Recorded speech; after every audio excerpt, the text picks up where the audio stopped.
Hi, everyone, and welcome to the first episode of my podcast, Biteable, the bite-sized podcast for your brain.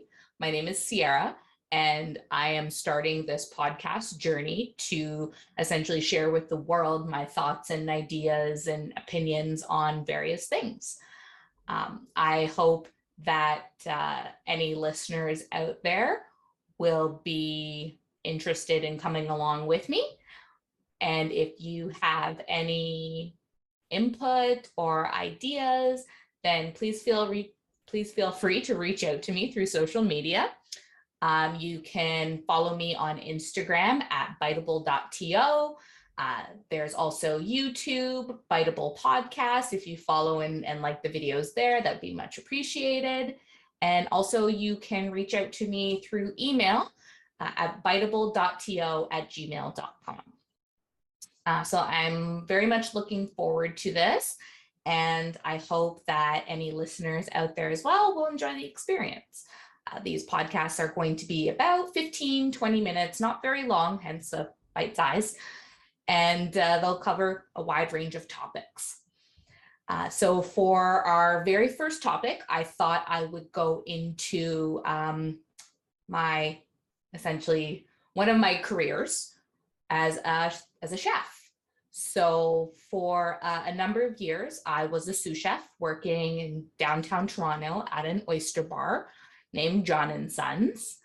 And I did actually go to school for it as well. I was trained as a chef through the Stratford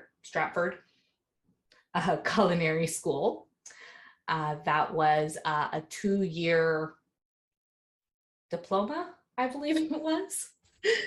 And it was a great experience, and I have a lot of interesting stories about that time, and so I thought it would be a fun, easy way to kick this off. So one of the things I wanted to talk about for the first podcast was some of the interesting things that I got to try as a chef. I mean, a lot of the times when you talk to chefs, if you do, or anybody who dabbles in cooking, they will tell you about the best and worst thing that they've ever eaten or prepared. And so I have 2 stories about either one of those. So I thought we would kick off with that, as it can be a fun, easy topic. And it would be interesting to share. And hopefully any listeners out there as well can reach out and provide their own experiences with the best thing that they've ever tried and the worst thing that they've ever tried. So I'll start with the worst, because that's the one that really springs to mind, at least. So the worst thing that I ever tried as a chef was actually during my culinary training in Stratford. And if anybody knows what this is, points to you, because I had no idea. It's called a gooey duck. And for anybody who's watching the video, I will put a picture of it like here or something. But for anybody who's listening to this, a gooey duck it looks like a clam and then a penis coming out of it. It is quite phallic looking. I mean, I guess I don't have to be PG about it. I already said the word penis, so no need to keep it PG. Yeah, they live in the ocean, and they can range in sizes, but essentially it is a saltwater creature that you fish up. And you remove the clam. You're supposed to put them in a bucket of fresh water for a few days and have the seawater extract out of it, essentially, like it pumps it through its internal systems.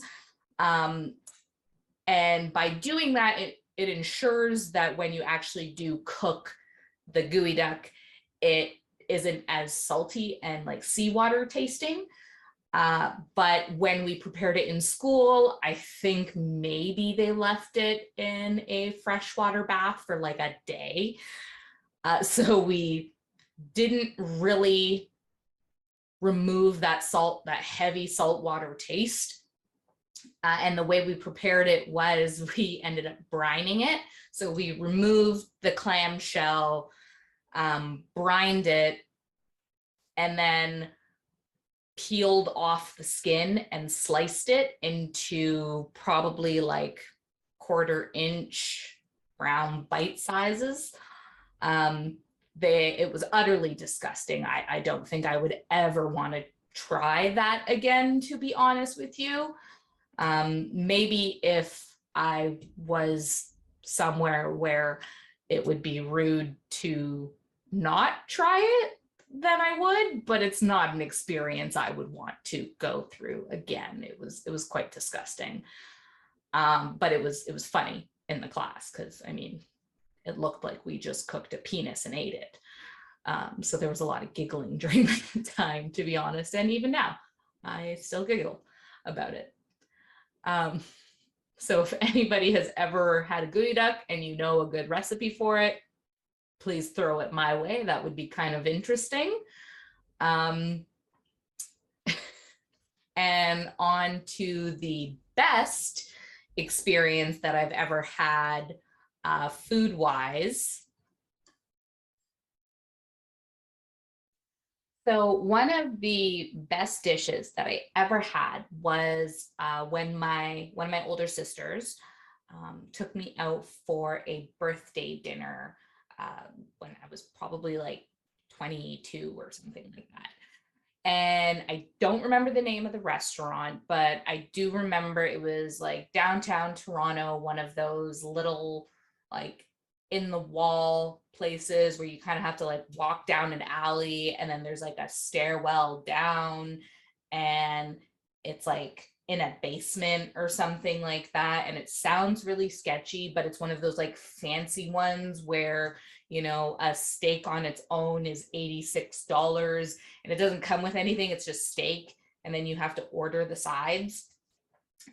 So we did that for one of my birthdays before we went to go see a show or a play or something like that. And I just remember it being the fanciest place I had ever been. And I was like, wow, I can't afford this at all. So awesome. My sister is amazing. And she took me to this really fancy restaurant. And we ended up getting like, yeah, like it was like a $70 steak or something like that, that had a garlic compound butter on the top. And we had to order like asparagus on the side, and we had a glass of wine each, and we felt so very fancy. And I just like, I remember thinking, oh my gosh, this is how rich people eat all the time. And I mean, now that I'm older, yeah, it would be maybe a bit more of an expensive dinner, but definitely doable. So I just remember that being like one of the first times that I ever felt like I had a really good meal, and that's what it was like to eat well. And it was probably when I was in chef school, but I remember just being so impressed with the service and the experience, and the food was just delicious. Even though it was just a steak and some veggies, I was really impressed with how well it was done, because anybody can cook a steak. You throw it on a pan, salt and pepper, a few minutes each side, you're golden. But to do it really well is not easy. So that's one experience that kind of, you know, I remembered there and jogged my memory. I'm sure that there are a few others. It's a lot harder to think of a good food experience than it is a bad one. I probably have like a few more bad ones, even just recently this past weekend, going on a date, like a weekend drive around with my fiance and our dog Agro.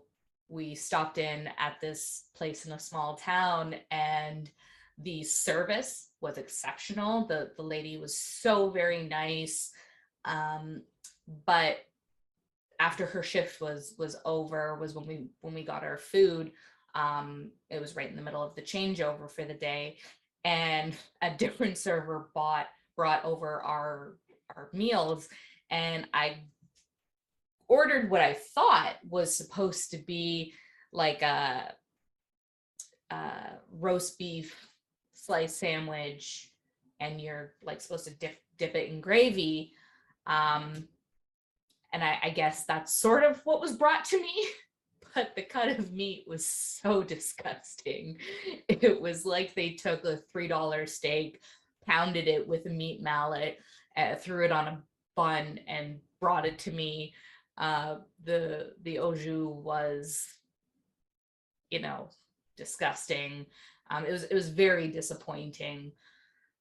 It's one of those things that I can see how that place would be nice to hang out, have a few drinks, maybe grab a bite to eat, but like that's probably the worst thing on their menu, or at least I hope it was. My fiance's meal was perfectly fine. He really liked the chicken pot pie, so that was really nice. But mine was very lackluster, which was disappointing. But again, it's easier to remember the bad experiences when it comes to food than it is to jog the memory with the good ones. But yeah, I'm sure definitely there's other ones that I can think of as well. Maybe in the future we'll touch around to that if anybody's interested in hearing more good or bad experiences food wise. I'd be happy to share. Well, I think that is the end of this podcast for today. Thank you so much for joining me. And again,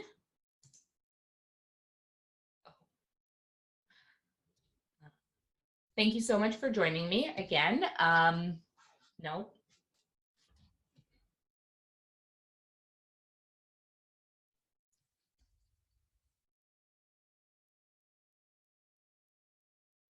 Thank you so much for joining me today. Please remember to follow me on YouTube at Biteable Podcast, as well as follow me on Instagram.